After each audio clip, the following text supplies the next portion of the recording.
Hi, this is my first YouTube video ever. And I'd have to say most of my friends would say I would be the one most unlikely to be doing this. However, I just have some things I want to share about being the best version of ourselves, and we need to balance and take care of all three, our body, mind, and our emotions. So our emotions, they have a huge impact on our energy flow. And then, as you can imagine, that affects how our bodies function, right?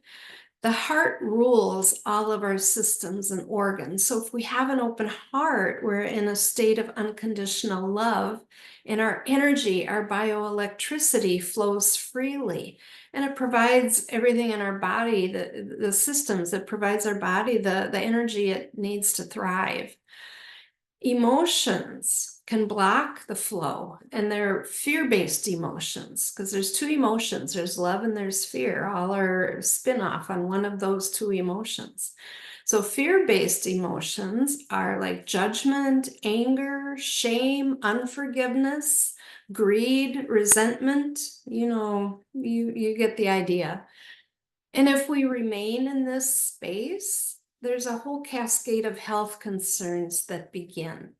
And think about it, the more we practice being in that space, it becomes easier to want to stay there. It becomes a habit that we get better at getting back there. So it's hard to get out of that cycle. So think of it like muscle memory. It's more like bioelectrical memory. And we're so used to this pattern and energy that we can feel adrift if we're not there. So we just create situations that let us just go right back at it and get back in that feeling again because we're so used to it. Emotions that block can also be the ones thrown at you, or they're in your field.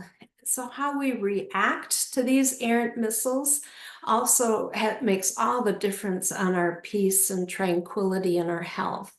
And you can just decide to duck, dodge, and deflect, or you can get good at recognizing that pattern and then arm yourself with your open heart and let those barbed emotions go right through you. Don't let them stay stuck in you. So, as an example, you've probably noticed a couple having a conversation that starts with you, the word you. You said, you did, you didn't, you should, you shouldn't, you better, you must, you're wrong, you're ridiculous, you spent too much, and you thought, what? So remember the old adage, when one finger is pointing to them, you've got three fingers pointing right back at you. And then if you're like most, you take that shot, you dig in your heels, you allow that little spitball to inflate your anger and resentment, and you start to counter with, you're wrong, you're crazy, there you go again. Or you pivot to that defensive, I never, I wouldn't, I won't. So you might guess the anger and defensiveness are not coming from a place of unconditional love. So if one has the wherewithal to pause and take a look at that, take note of how you feel right then. Is your skin starting to tingle? Is your lower back hurting? Kidneys are all about honor and dishonor. Is your stomach upset? It's about worry and relationship fear. How's fear? How's your head and your neck feeling? So take note of that, and then take an additional moment and think about how those tingles and contractions are affecting your flow and your health. It has a big effect on you. So what if we reacted differently and observe how they're showing up? And then with an open heart, share how that makes you feel. Who can argue with how you feel? Because after all, it's how you feel. They can't tell you how you feel. It's only your opinion. And some replies might be, I feel misunderstood. I feel shamed. I experience that as hurtful.